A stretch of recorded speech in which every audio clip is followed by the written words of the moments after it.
ચાલો કરશો ને શરૂ. તમે એક સ્તુતિ બોલી જાઓ બે સાથે. નમો નમો નિરંજન. Namo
અને 60 શ્લોક લીધા છે એટલે બેવના ભાગમાં 30 આવશે. અવાજ કેટલો કાઢવો એ તો સંખ્યા ઉપરથી ખબર પડે છે. આમાં તો બહુ ઓછી સંખ્યા છે એટલે ખોટા ઊંડેથી ગળા તાણીને નહીં, પણ વ્યવસ્થિત શાંતિથી છેક સુધી અવાજ બેસી ન જાય એનું ખાસ ધ્યાન તમારે રીતે ધરમબેન ને તમારે તમે બે ચોકડ છે બોલીને બસ ગળું બેહાડી દેજો. એટલે ઊંચો ઉપાડ ખોટો નહીં કરવાનો, પછી ઊંચો ઉપાડ કર્યા પછી તમને હેઠે ઉતરતા આવડશે નહીં અને 1 કલાક ખોટું તાણવું પડશે.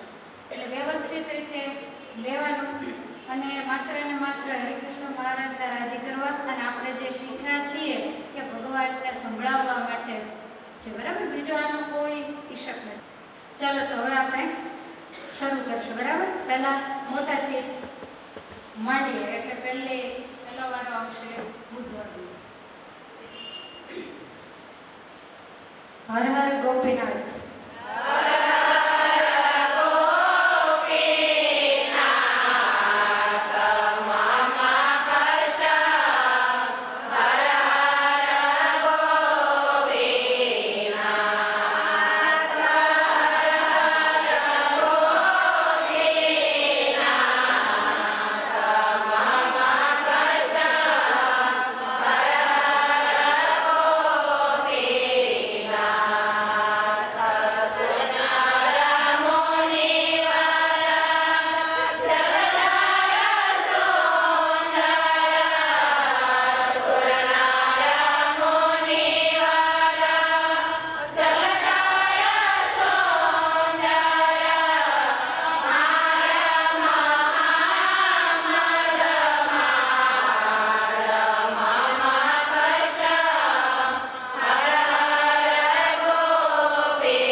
શાસ્ત્ર નિગમ ગણ દેવ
રાજસ્તામસ્તિ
સદગ્રંથ નિત્ય પઠના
વૃંદાવને પ્રીતતય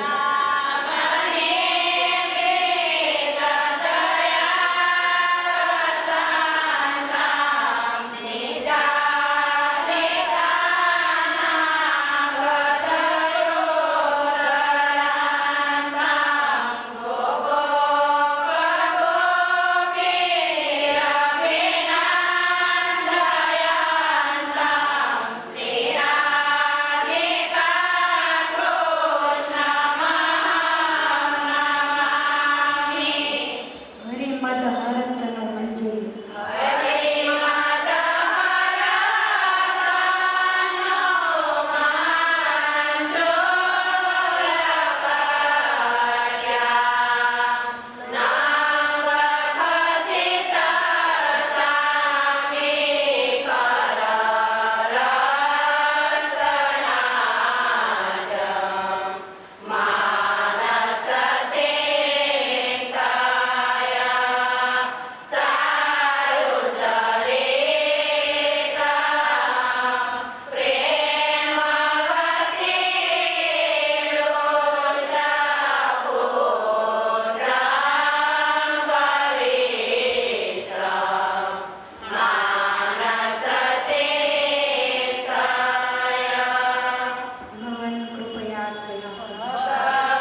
મંગલ કારણ ગતિચિત્ત.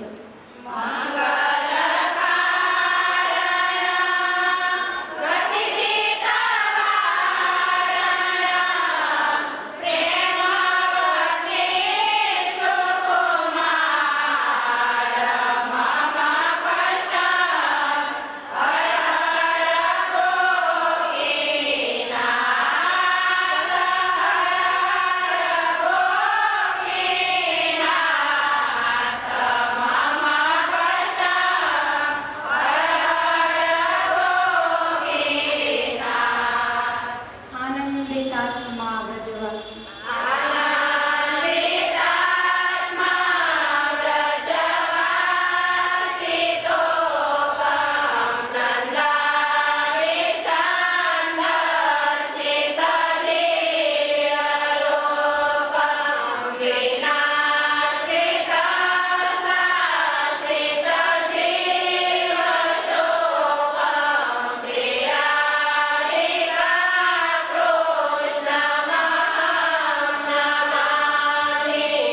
મુકુંદાનંદ મુખ્યાશ્ચ.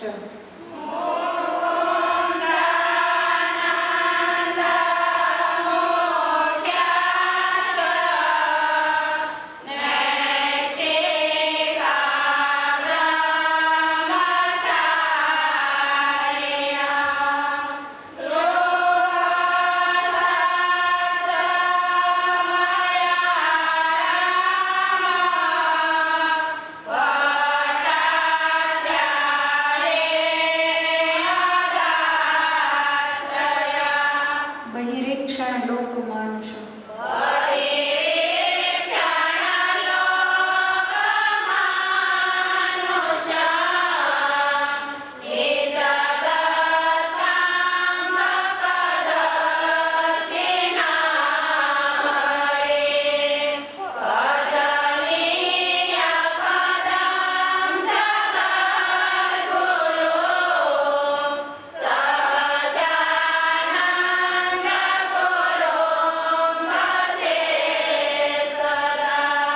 સ્નેહાતુરસ્ત્વથ ભયાતુર.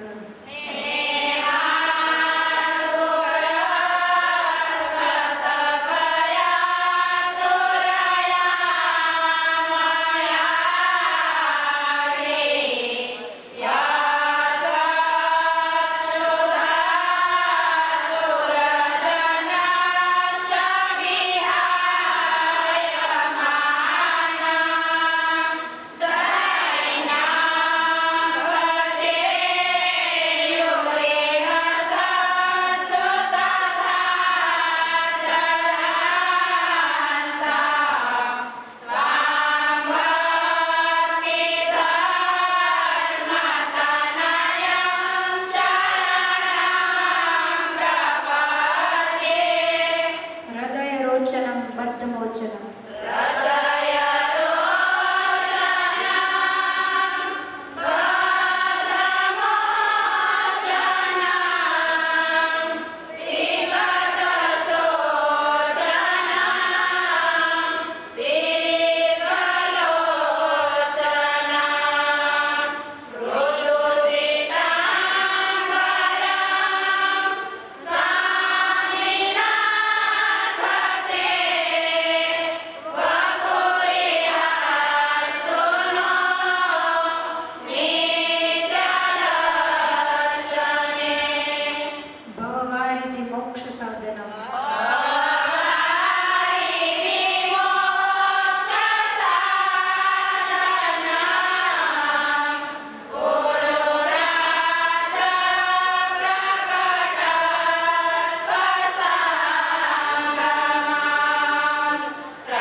ध्येय पदक श्रुति माते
ईश्वर दृशन मन मथ तर्क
શ્લોકમાં તો પાછું એ બહુ સામાન્ય ભૂલ ગણાશે, પણ કેટલી ભૂલ છે? 3 શ્લોકમાં. પછી બુધવારમાં 2 ભૂલ છે, એ થોડી મહત્વની ગણાશે. એક શરણમ નમામિ બોલે ને, શરણ્યમ નમામિ, મેં તમને અગાઉ એની સૂચના આપેલી.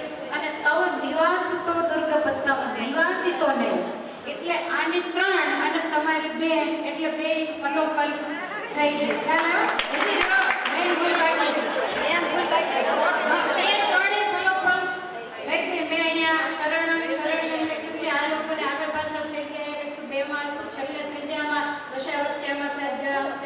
એટલે એવું નાની ભૂલ છે. તમારી સહેજ મોટી એટલે પડી, તમારી 2 નાની 3 એટલે એ બરોબર થઈ ગયું. પણ આપણામાં એવી કહેવત છે કે જે મારફાડ હોય, હોશિયાર ડ્રાઈવર હોય, બહુ અનુભવી હોય, એ એક્સિડન્ટ કરે એવું શીખાવ ક્યારેય કરે નહીં.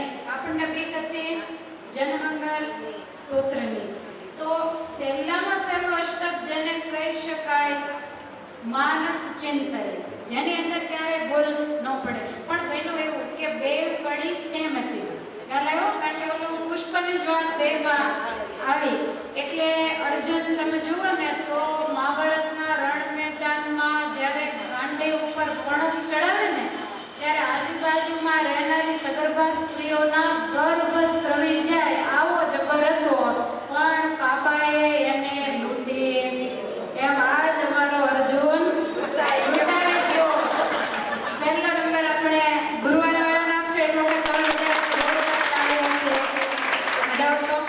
બોલો હરે કૃષ્ણ મહારાજની જય. ઈષ્ટદેવ ભગવાન શ્રી હરિકૃષ્ણ મહારાજ તથા પાઠશાળાને નવપલ્લવિત રાખનાર એવા પાઠશાળાના સંચાલક શ્રી તથા વાલા સત્સંગી બહેનો, બોર્ડની પરીક્ષા હોય એવું લાગ્યું કેમ? જ્યારે આ જાહેરાત થઈ કે સંસ્કૃતના સ્તોત્રોની આપણી સ્પર્ધા રાખવાની છે, ત્યારે ઘડીક તો મને એમ થયું કે કેમ થશે, પણ ભગવાન ભેગા ભેળ્યા એટલે વાંધો ન આવ્યો. અને બહુ સુંદર રીતે તમે બધાએ પરીક્ષાનું આ સ્પર્ધામાં તમે બધાએ ભાગ લીધો.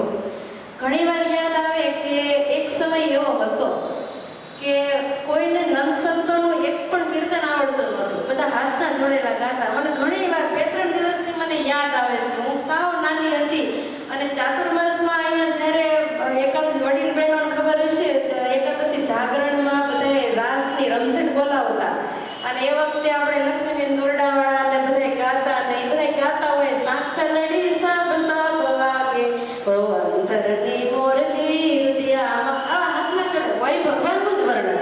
પણ નંદસંતોનું એક પણ કીર્તન કોઈને આવડતું નહોતું. એની જગ્યાએ અત્યારે નંદસંતોના કીર્તનની તો ક્યાં વાત રહી, પણ તમે બધા બ્રાહ્મણો જે સંસ્કૃતના સ્તોત્ર બોલે એ બ્રાહ્મણનું સ્થાન તમે તો લઈ લીધું. ખેતી કરવા વાળા તમે ખેતી કરી જાણો અને પાછા એમાંય તે તમે ભણતર તમારું તો સાવ ઓછું, અને પહેલાંનું ભણતર એ તમારે ઝાઝે ભાગે તો રમવામાં એમાં જ તમારે ગયું હોય એવું સરખું ભણતર. અને એ અત્યારે ભણેલાને પણ આ સંસ્કૃતમાં ગાબડા પડે. સંસ્કૃતના શ્લોક બોલવા એ કઈ સહેલી વાત નથી. અને એ તમે અત્યારે આવી સંસ્કૃતના શ્લોકો અને આવા સ્તોત્રોનું જે તમે ગાન કરો છો એ ખરેખર હરિકૃષ્ણ મહારાજની કૃપા પાત્ર છો એટલે જ આ બધું બન્યું છે. અને એટલે તમને બધાને ખૂબ ખૂબ ધન્યવાદ આપીએ એટલા ઓછા છે. અને આ બધી મહેનત એ તમારા ગુરુને ફાળે પણ જાય છે. આપણે ત્યાં કહેવત છે કે એક હાથે તાળી ન પડે, એટલે તેમની મહેનત તો ખૂબ જ છે. ધગશ એમને તમને ભણાવવાની છે તો સામે તમારી પણ એટલું બધું શીખવાની ધગશ એમે જોઈ. એટલો બધો બધા એનો ખટકો જોયો ત્યારે આપણને એમ થાય કે જેવા તમારા ગુરુ એવા જ તમે છો, અને એટલે જ આ બધું કામ બધું સફળ થાય છે. અને એટલા માટે તે આ પરીક્ષા તમારી આ સફળ રહી અને બહુ સુંદર રીતે આપણે આ સ્પર્ધાનું આયોજન કર્યું. અને ગમે તે કોઈ પણ સંચાલક હોય અને એ ભણાવતા હોય તો એને પોતાના વિદ્યાર્થીઓને વઢતા હોય, બહારથી ભલે તમે વઢતા હોય પણ અંદરથી એમને તમારું ગૌરવ તો હોય જ. તો એમને ગૌરવ ખૂબ ખૂબ તમારું છે. તો આ ગૌરવ તમે કાયમને માટે જાળવી રાખજો. હરિકૃષ્ણ મહારાજના ચરણોમાં પ્રાર્થના કરીએ કે તમને કાયમને માટે તમારી પ્રગતિ બંને પાઠશાળા, જો કહેવાય તો એક જ પાઠશાળા કહેવાય, બંને ન કહેવાય, તો આ સદગુરુની પાઠશાળાની પ્રગતિ કાયમને માટે થયા કરે.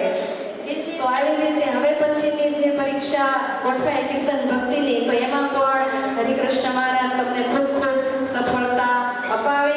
બીજું કે તમને બધાને તો મેં શબ્દ પુષ્પથી બિરદાવ્યા, પણ તમારા ગુરુવર્ય આટલી મહેનત કરે છે તો એમને પણ આપણે કંઈક તમારા બધાના વતી બિરદાવવા જોઈએ. તો તમારા બધાના વતી હું પુષ્પહારથી એમનું સન્માન કરીશ.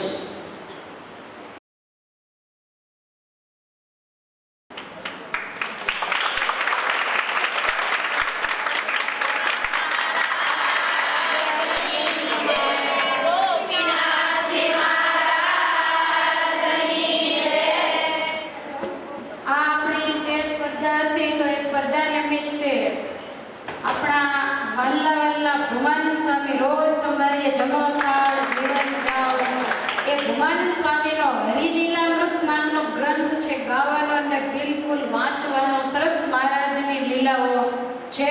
તો એ ભૂમાનંદ સ્વામીનો હરિલીલામૃત નામનો ગ્રંથ જે તમારા ઘેર નહીં હોય એટલે એ ગ્રંથ બધાને આપું છું. બીજી પરીક્ષા આવે ત્યાર પહેલા આ ગ્રંથને વાંચી લેજો. અને આના લેખક ભૂમાનંદ સ્વામી, શું નામ હતું પૂર્વાશ્રમનું? કયું ગામ હતું એમ? રૂપજીભાઈ. સરસ. તો એને આગળ મેં નિશાની તરીકે સ્ટીકરો માર્યા છે કે હરિકૃષ્ણ મહારાજ મહિલા પાઠશાળા વિભાગ 1 બુધવાર તથા વિભાગ 2 ગુરુવાર વચ્ચે યોજાયેલ સંસ્કૃત શ્લોક સ્પર્ધા નિમિત્તે પાઠશાળા તરફથી સપ્રેમ ભેટ ચૈત્ર સુદ 18/4/2016 ભૂમાનંદ સ્વામીનો ગ્રંથ તમે જ્યાં સ્ટોલમાં જશો ત્યાં તમને 75 રૂપિયાનો મળશે. પણ સ્પર્ધામાં મેળો એ હવે પછી ક્યારે આ ગ્રંથ નહીં મળે. એટલે દુકાને મળે એનો કોઈ મહિમા નથી, પણ આપણી આ સ્પર્ધામાં મેળો એ જ આપણી વિશેષતા. બાકી દુકાને તો તમે 1000 આપીને હાડલો લઈ આવો છો, એમ ચોપડી લઈ આવો, એ કોઈ મોટી વસ્તુ નથી. નાના નાના છોકરા હોય ને તો ઘણી વખત સ્કૂલમાં કાતે ઇનામમાં અત્યારે 51 રૂપિયા 101 રૂપિયા આપે તો એ જુદા રાખે. કેમ તો કે આ અમને ઇનામ તરીકે, એટલે સ્ટોલ ઉપર મળે એ વસ્તુ અલગ છે અને આ સ્ટીકર વાળો ગ્રંથ મળે એ વસ્તુ પણ અલગ છે. અમે 100 ગ્રંથને લેબલ માર્યા હતા તો એકમાં 51 ને એકમાં 49 છે, એટલે બરોબર 100 એ 100 થઈ ગયા.